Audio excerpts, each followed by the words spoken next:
Saudara, malam hari ini kita akan belajar sebuah tema, yaitu membangun relasi yang sehat dengan sesama. Membangun relasi dengan sesama secara baik dan sehat adalah hal yang sangat-sangat penting. Kenapa sangat-sangat penting? Sebab ketika Tuhan menciptakan kita, Tuhan menciptakan kita manusia ini adalah makhluk sosial. Makhluk sosial artinya kita diciptakan dan dimampukan untuk berelasi dengan orang lain. Relasional secara sosial. Gak mungkin manusia itu bisa hidup sendiri. Hidup sendiri itu aneh. Itu sebabnya Allah kita adalah Allah yang esa tapi berpribadi tiga. Artinya sebelum ada malaikat, sebelum ada ciptaan lain, sebelum ada manusia, Allah Bapa, Yesus Kristus dan Roh Kudus sudah berelasi. Tiga pribadi ini berelasi dalam satu natur kealahan yang sama. Itu menunjukkan Allah kita adalah Allah yang maha kasih. Sebab kasih minimal membutuhkan berapa pribadi?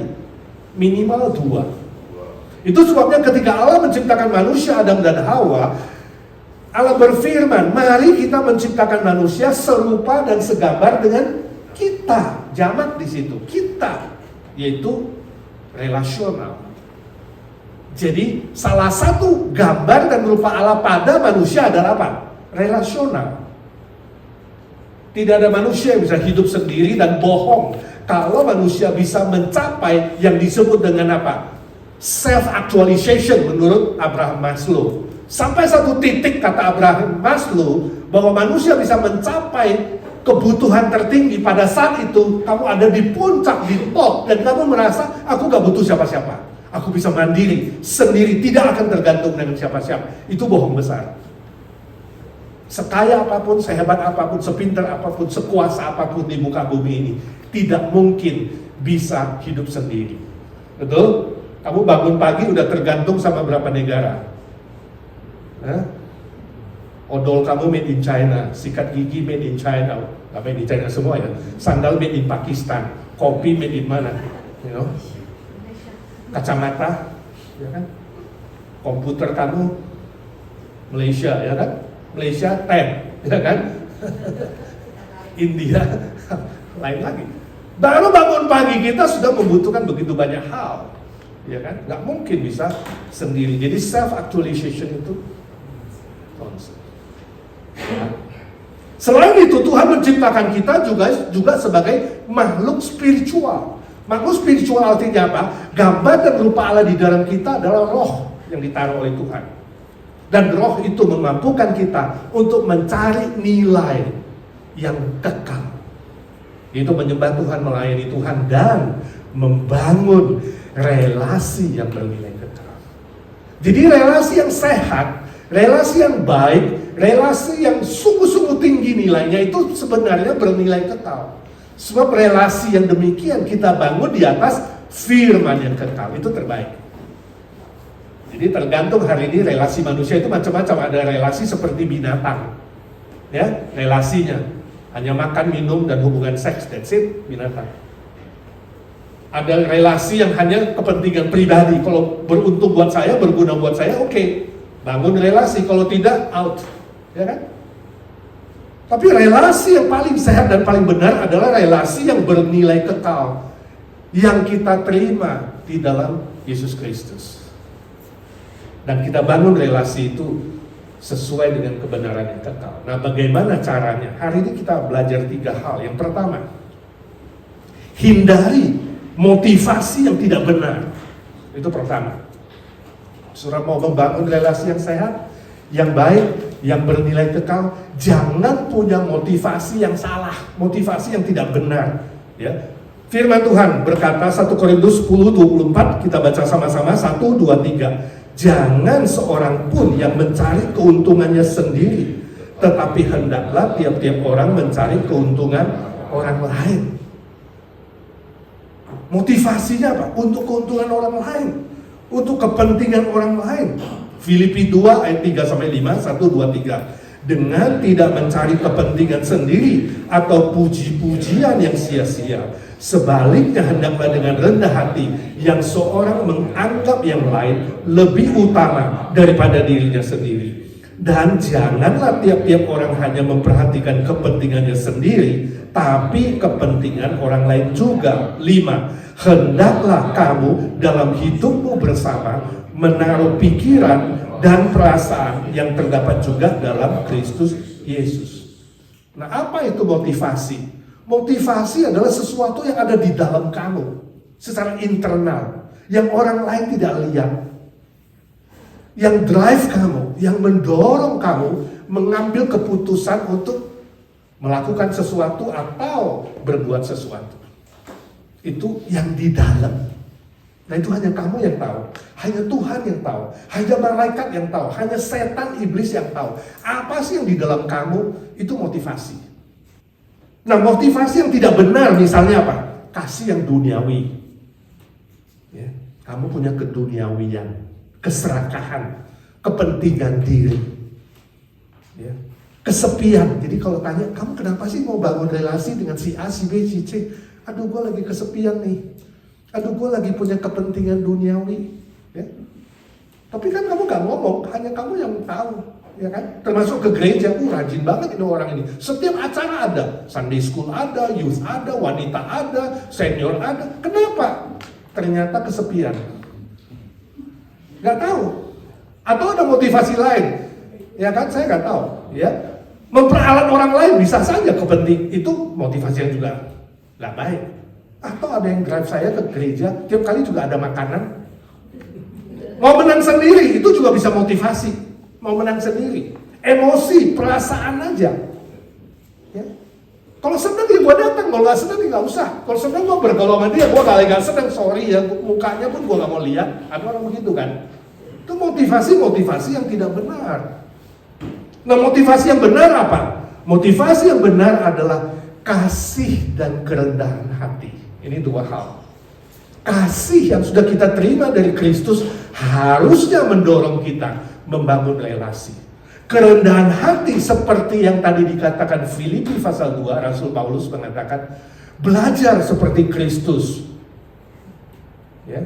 Yang tidak mementingkan dirinya sendiri, tapi rela turun ke dunia ini. Kalau saudara baca terus itu, rendah hatinya Kristus sampai dia datang ke bumi, membangun relasi dengan kita yang berdosa ini loh. Yang najis ini, yang tidak layak, yang pantas dihukum itu dia yang datang berinisiatif membangun relasi dengan kita. Nah, kalau hari ini kita mengaku murid Kristus, mendapatkan kasih Kristus, maka harusnya dengan motif itu, motif kasih Kristus, kita membangun relasi dengan orang lain. Dengan motif kerendahan hati itu, kita membangun relasi dengan orang lain. Makanya di ayat 5 dikatakan penting sekali. Ya. Pakailah pikiran dan perasaan Kristus. Bayangin kalau hari ini otak kamu dan hati kamu diganti dengan otak dan hati Kristus. Kira-kira relasimu dengan orang lain sehat gak? Sehat, luar biasa kan? Pasti berubah. Dari ngomong seenaknya jadi ngomong yang benar, ya kan?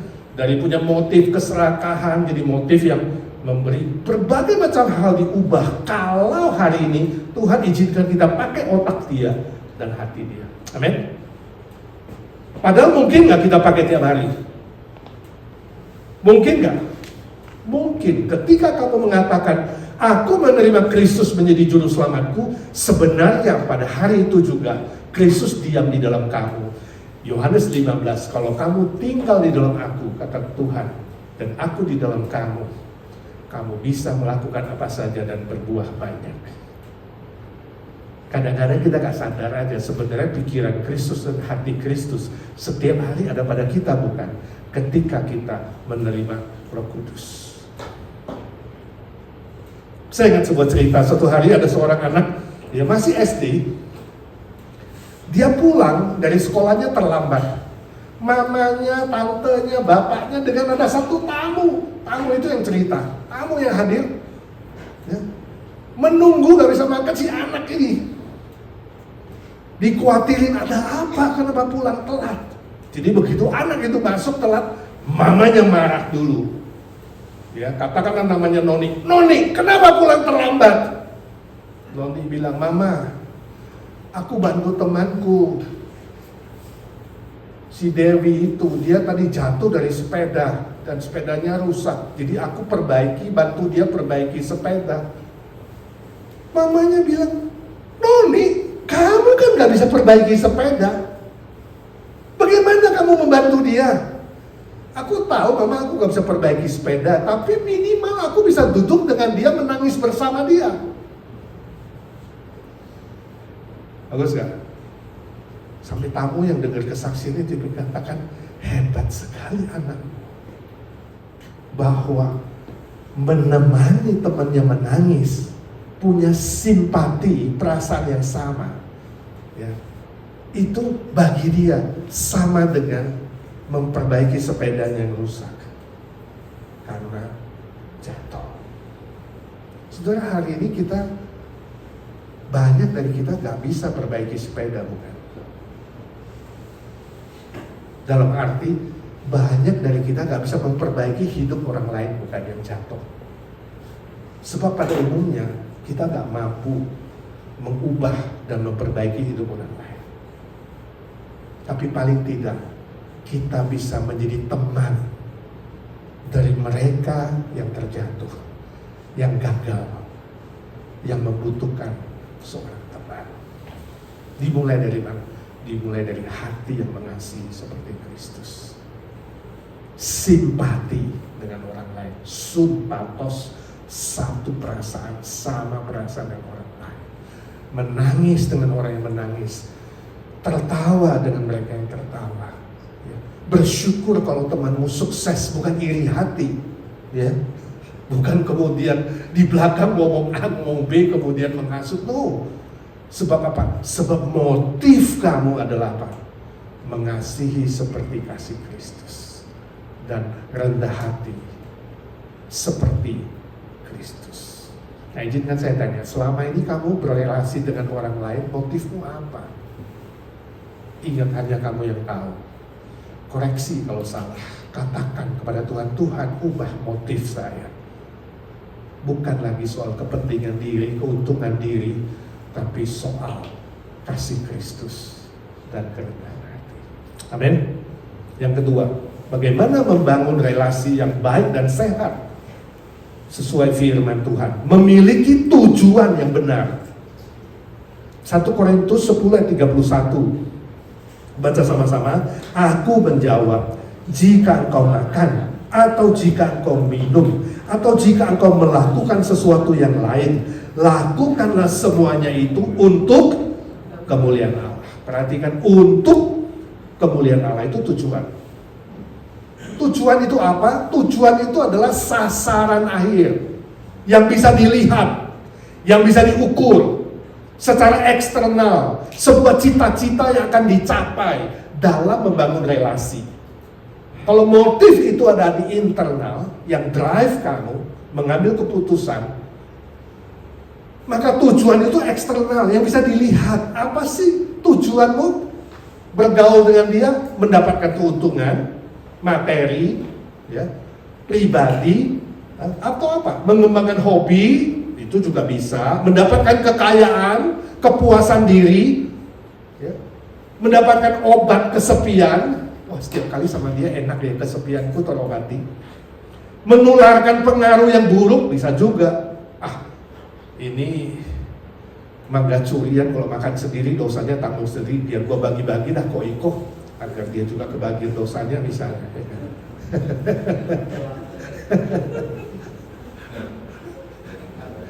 Menularkan pengaruh yang buruk, kau nggak tahu banyak pengaruh yang buruk, ngajak judi, ngajak merokok, ya, macam-macam lah, ya, tujuannya, ya, itu yang nggak benar, ya. Yang benar apa? Yang benar misalnya untuk kemuliaan Allah. Itu tujuan yang benar. Jadi saudara koreksi, selama ini aku bergaul, membangun relasi dengan orang lain, entahkah dengan orang tuamu, dengan mertuamu, dengan menantumu, ya, dengan saudara, dengan family, dengan teman. Apa sih goal yang mau kamu capai itu apa sih? Gitu. Kalau masih bersifat duniawi, masih bersifat materi dan kepentingan diri, itu tujuannya belum benar. Saudara perlu benerin. Katakan, Tuhan, aku mau seperti kata firman-Mu. Apapun yang aku lakukan, makan, minum, bergaul, berelasi untuk kemuliaan Tuhan. Seolah-olah abstrak ya, apa sih untuk kemuliaan Tuhan? Saudara mengertinya? Untuk kemuliaan Tuhan berarti nanti yang dipuji nama Tuhan. Ya. Untuk kemuliaan Tuhan berarti yang ditinggikan nama Tuhan, bukan kamu yang dapat kredit, dapat jasa. Tuhan yang dapat jasa. Tuhan dikenal, namanya dikenal. Bandingkan Matius 6:33, Tuhan Yesus berkata, carilah dahulu kerajaan Allah dan kebenarannya, maka semuanya itu ditambahkan kepadamu. Nah, kadang-kadang waktu kita membangun relasi dengan orang lain, ada rasa khawatir di situ. Konteks dari Matius 6 itu khawatir. Ya, makan aja gak cukup, minum aja gak cukup, pakai aja gak cukup. Sekarang suruh saya memperhatikan kepentingan orang lain. Mencari keuntungan orang lain, boro-boro gua untuk makan aja gua sendiri gak cukup, sekarang mau pikirin perut orang lain. Kadang-kadang muncul pikiran seperti itu. Sehingga kita tidak berani membangun relasi yang kadang-kadang menuntut bayar harga. Yesus bilang, jangan khawatir. Jangan khawatir soal kamu makan, minum, pakai, dan apapun. Cari dahulu kerajaan Allah. Di situ loh konteksnya kemuliaan Tuhan. Cari dulu kerajaan Allah, pikirkan kemuliaan Allah, pikirkan kerajaan Tuhan dan kebenarannya. Maka semuanya ditambahkan, bukan hanya dicukupkan, ditambahkan kepadamu. Itu sebabnya orang yang terus memberi akan dimampukan untuk terus memberi. Orang yang takut memberi, gak pernah akan memberi, dan sampai mati, sisa apa yang dititipkan Tuhan pun dia tidak akan nikmati. Saya rindu nanti setelah kita meninggal ya. Kita gak lihat sih ya. Tapi saya rindu waktu kamu meninggal, saya meninggal. Ada banyak orang yang mengantar ke kuburan. Karena apa? Engkau memiliki relasi yang baik dan sehat dengan banyak orang. Itu kekayaan yang besar. Memang masa COVID itu 3 tahun terakhir kita melihat banyak yang meninggal. Keluarga mengantar pun tidak bisa. Tapi alangkah bahagianya kalau waktu orang mengantar kamu terakhir masuk ke liang lahat, ada banyak orang yang hadir, bukan karena kamu kaya atau pintar atau hebat atau maha kuasa atau berpangkat, tapi karena kamu dan saya ini memiliki banyak sahabat, relasi yang sehat dan baik. Amin. Itu memuliakan nama Tuhan juga dan menjadi berkat untuk orang lain. Saya ingat berapa tahun lalu ya, saya ketemu satu anak muda, umur 40 lebih lah, mungkin 42, 43, saya lupa. Saya tahu dia masih single, pria, belum menikah. Lalu saya tanya dia, saya katakan, pernah gak kamu pikir punya seorang calon istri dan menikah? Dia bilang, aduh Ko Edi, saya sampai saat ini belum mikir tuh. Loh, saya bilang, kenapa? Saya ya Ko Edi udah sukses, punya rumah, punya kerjaan, punya status citizen, ya, punya segalanya lah, punya mobil, saya mau beli apa, ada apa, saya mau jalan-jalan kemana bisa, saya ini bahagia. Ko Edi, saya ini bahagia, sudah cukup, saya ini bahagia. Nah sekarang kalau suruh saya cari seorang calon istri yang belum tentu nanti bisa membuat saya lebih bahagia dari sekarang, resiko dong. Ya kan, susah kan? Jadi orang makin berusia makin mikir kan, kok makin kawin makin senang atau makin susah? Makin bahagia atau makin bahaya? Logik kan, saudara yang single berpikir gitu gak kalau single?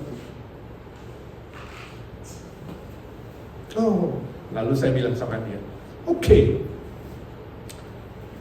Ada 2 hal saya bilang. Pertama, definisi bahagianya kamu. Bahagianya kamu, saya nggak tahu apa. Apakah yang kamu maksud bahagia itu adalah uang, ya, jabatan, sehingga kamu nanti menikah, kamu dapat yang bisa buat kamu lebih kaya, membuat kamu lebih berkuasa. Kan orang dunia selalu memikirkan apa? Sex, money, power. Ya. Apakah yang kamu maksud bahagia itu adalah 3 hal ini? Ya kan? Kamu dapat uang banyak, kamu dapat kuasa, dan kamu dapat seks yang membahagiakan kamu. Apakah yang kamu maksud bahagia itu? Kalau definisi bahagiamu itu, ya susah kamu ketemu seorang wanita yang bisa memberi segala-galanya bagimu. Sehingga sekarang kamu udah level 9, nah katakan dia bisa membuatmu jadi level 10, 11, 12. Kamu berpikir, wah susah, makanya nggak kawin-kawin. Nah sekarang kamu mau tahu nggak apa kata Alkitab? Bahagia itu apa? Jadi saya kasih dia satu ayat. Ini perkataan Tuhan Yesus dia di Kisah Rasul 20 ya. Ingat baik-baik. Yesus bilang, adalah lebih berbahagia memberi daripada menerima. Jadi gini, pernah gak kamu pikir begini, pertanyaannya, Tuhan Tuhan kasih bahagia nih, punya rumah, punya mobil, punya status, punya gaji, punya simpenan, aku sudah bahagia nih Tuhan, tapi aku gak mau bahagianya aku nikmati sendiri Tuhan. Bisa gak Tuhan tolong saya ketemu satu orang yang saya bisa bagikan kebahagiaan saya, sehingga kebahagiaan ini dinikmati berdua. Jadi tujuan kamu nikah, goalnya kamu, ingat, bukan mencari orang yang bahagiakan kamu, tapi kamu cari seorang yang kamu suka, yang kamu mau bahagiakan dia. Ayo pulang mikir deh, saya bilang. Ini beda definisi. Tahun depan dia datang sama saya, Ko Edi, saya udah dapat calon tuh, bisa bantu konseling gak? Singkat cerita dia menikah dan lebih bahagia. Saudara, tujuannya beda. Kalau kamu tujuannya selalu untuk diri sendiri, kemuliaan kamu, kehebatan kamu, kekayaan kamu, kepintaran kamu, selama ini relasi kamu rendah, kualitasmu kualitas duniawi. Tapi kalau kamu kembali kepada firman Tuhan, beda, tujuannya beda. Tuhan, aku ingin namamu dimuliakan, aku ingin kerajaanmu diberitakan, aku ingin hidupku jadi berkat untuk orang lain. Itu memuliakan Bapa yang di surga. Amin. Yang terakhir adalah menerapkan metode atau etika yang benar. Jadi ada motif yang benar, ada tujuan yang benar, ada metode atau cara yang benar, etika yang benar dalam membangun relasi. Efesus 5, 8-9, 1, 2, 3. Memang dahulu kamu adalah kegelapan, tetapi sekarang kamu adalah terang di dalam Tuhan. Sebab itu hiduplah sebagai anak-anak terang, karena terang hanya berbuahkan kebaikan, keadilan, dan kebenaran. Nah saudara, ini sangat penting. Ini etika yang benar di dalam bergaul, di dalam membangun persahabatan, ya, di dalam berelasi dengan orang lain. Hindari sifat yang mementingkan diri, berprasangka buruk atau negatif. Jangan dikit-dikit curiga, saudara, ya.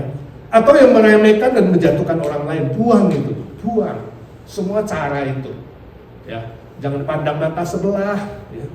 Tapi sebaliknya pupuk dan kembangkan sifat yang membangun, saling percaya, saling menghargai, saling menghormati, dan saling mengasihi sesuai dengan kasih Kristus. Nah, bandingkan dengan golden rule dari Kristus, ya. Matius 7 ayat 12. Baca sama-sama. Segala sesuatu yang kamu kehendaki supaya orang perbuat kepadamu, perbuatlah demikian juga kepada mereka. Itulah isi seluruh hukum Taurat dan para nabi. Nah, ini loh bedanya ajaran Konfusius dan ajaran Tuhan Yesus. Kalau Konfusius bilang, jangan kamu lakukan sesuatu yang orang lain, yang kamu tidak ingin orang lain lakukan padamu. Jadi sifatnya negatif, jangan. Jadi kamu lebih pasif dan lebih negatif. Jangan lakukan sesuatu yang kamu tidak ingin orang lain lakukan untukmu. Jadi sifatnya defense, pasif. Tapi kalau Yesus mengatakan apa? Buatlah sesuatu yang kamu ingin orang lain lakukan untukmu. Kamu ingin dihormati, kamu hormati dulu. Ya, kamu ingin dicintai, kamu cintai dulu. Kamu ingin temanmu bayar harga, kamu bayar harga dulu. Kamu pengen temanmu traktir kamu traktir dia dulu. Sampai dia traktir kamu juga.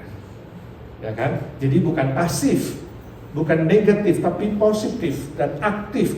Lakukan sesuatu, itu golden rule dari Tuhan Yesus. Etika Kristen yang benar adalah etika yang buahnya bisa dilihat, yaitu apa? Kebaikan, keadilan, dan kebenaran. Nah ini caranya. Jadi waktu saudara membangun relasi dengan orang lain, waktu saudara bertingkah laku, berbicara, dan ingin mengambil keputusan, tanya dulu, buahnya apa nih? Buahnya kebaikan nggak nih? Buahnya apa ini? Mendatangkan kebenaran atau kepalsuan? Buahnya apa ini? Adil apa tidak adil? Nah saudara tanya. Ya, etika yang benar harus punya kebaikan, keadilan, dan kebenaran. Saya baca sebuah cerita, ini terjadi di Jepang. Ya, suatu kali ada seorang kontraktor, tukang yang perbaiki rumah. Dia perbaiki sebuah rumah di Jepang. Rumahnya cukup lama. Ya, renovasi. Waktu dibuka sebuah dinding, dia kaget. Si tukang itu, karena di balik dinding yang mau dibongkar, mau diperbaiki itu, dia lihat ada seekor cicak kadal yang agak besar. Ya, tertancap di situ oleh sebuah paku, jadi gak bisa lari, kakinya kena paku. Dia perhatikan pakunya, wah ini pakunya minimal 10 tahun sudah di sini. Tapi bagaimana si kadal itu 10 tahun tertancap kakinya, dia masih hidup? Ini gak masuk akal, pikir si kontraktor. Dia duduk sejenak, gak meneruskan pekerjaannya, sambil memikirkan, ini aneh. Nah, waktu dia berpikir gak tahu bagaimana, ya, si cicak itu bisa hidup, gak masuk pikirannya, gak masuk logiknya. Tiba-tiba dia melihat dari kegelapan muncul seekor kadal yang lain.